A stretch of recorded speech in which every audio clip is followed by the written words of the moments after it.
नमस्कार मित्रों, आज हम बात करेंगे जीपीएस के बारे में। हम जीपीएस के बारे में तो सभी जानते होंगे। जीपीएस जो हम मोबाइल में यूज करते हैं, मतलब हम जब मैप्स ओपन करते हैं तो हम नेविगेशन के लिए जो यूज करते हैं उसे हम कहते हैं जीपीएस, जिसका फुल फॉर्म होता है ग्लोबल पोजिशनिंग सिस्टम।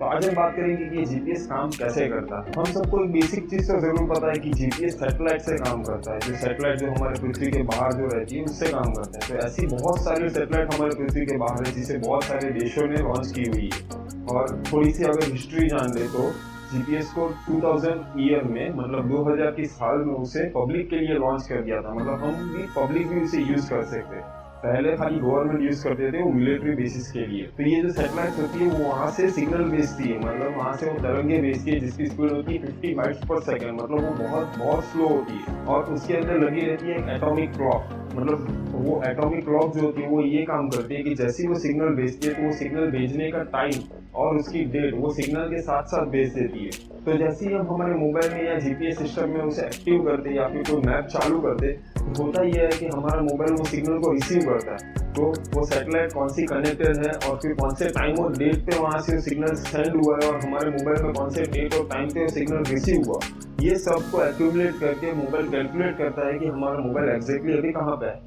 तो आपने बहुत बार देखा होगा कि जैसे ही हम उसको एक्टिव करते हैं, मतलब जैसे ही हम हमारा मैप या फिर जीपीएस को एक्टिव करते हैं तो हमें बड़ा सा ब्लू सर्कल दिखाता है जिसमें लिखा होता है कि अप्रोक्सीमेटली 100 मीटर या अप्रोक्सीमेटली 500 मीटर। मतलब हम 500 या 100 मीटर के आजू बाजू में है।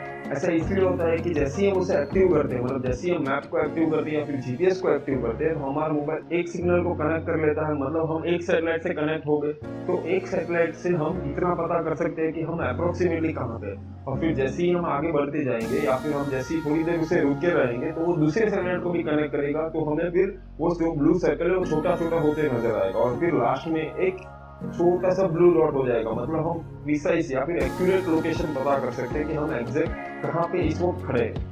तो ऐसा इसीलिए होता है क्योंकि जैसे हम एक सैटेलाइट को कनेक्ट करते हैं तो वो बड़ा सर्कल होता है, फिर दूसरी तीसरी चौथी सैटेलाइट को कनेक्ट करते हैं तब जाके वो छोटा सा डॉट हो जाता है। तो इससे हमें ये समझ में आता है कि हमारे मोबाइल या फिर कोई भी जीपीएस सिस्टम जो होती है उसे मिनिमम 4 कनेक्शन चाहिए होते हैं। मतलब 4 सैटेलाइट के कनेक्शन से ही हमें एक्यूरेट लोकेशन पता चल सकती है कि हम एग्जैक्टली अभी कहाँ पे खड़े हैं। और आपने और एक चीज अगर देखी रहेगी तो अगर हम जब भी मैप या फिर कोई भी जीपीएस सिस्टम को चालू करते हैं तो उसकी बैटरी जो होती है बहुत बहुत बहुत फास्ट यूज होती है। मतलब आप लोग भी ट्राई करना, आप थोड़े टाइम के लिए अपने मैप को या फिर जीपीएस को चालू करके नेविगेशन चालू करना, तो आपकी बैटरी जो है वो बहुत फास्ट उतरते जाएगी।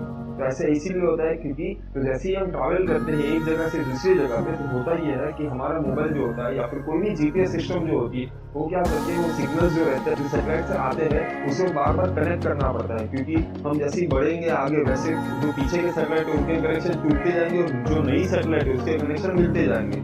तो उसके लिए मोबाइल की जो जीपीएस में जो सर्किट लगी रहती है उसे बार बार रिफ्रेश होना पड़ता है, मतलब बार बार उस सिग्नल को खोजना पड़ता है। तो इसीलिए हमारे मोबाइल की जो बैटरी होती है वो बहुत बहुत फास्ट उतरती जाती है। और अभी फिलहाल हमारे जो साइंटिस्ट है या फिर जो डेवलपर हम बोल सकते हैं, वो लोग एक ऐसी हार्डवेयर की खोज कर रहे हैं जिससे हम हमारी बैटरी को बचा सकते हैं। मतलब जीपीएस के कनेक्शन होते हुए भी हम हमारी बैटरी को बचा सकते हैं। तो उम्मीद करता हूँ कि आपको ये चीज पता चल गई होगी हमारे मोबाइल में जीपीएस काम कैसे करता है। अगर आपको वीडियो पसंद आया तो लाइक जरूर कीजिए, और अगर आपको कोई सवाल है या फिर कोई सुझाव आप मुझे देना चाहते हैं तो आप नीचे कमेंट करके मुझे बता सकते हैं। और इस चैनल को सब्सक्राइब करना तो बिल्कुल ही मत भूलिए क्योंकि मैं रोजाना ही ऐसी टेक्नोलॉजी को एक्सप्लेन करते रहता हूँ। फिलहाल के लिए इतना ही।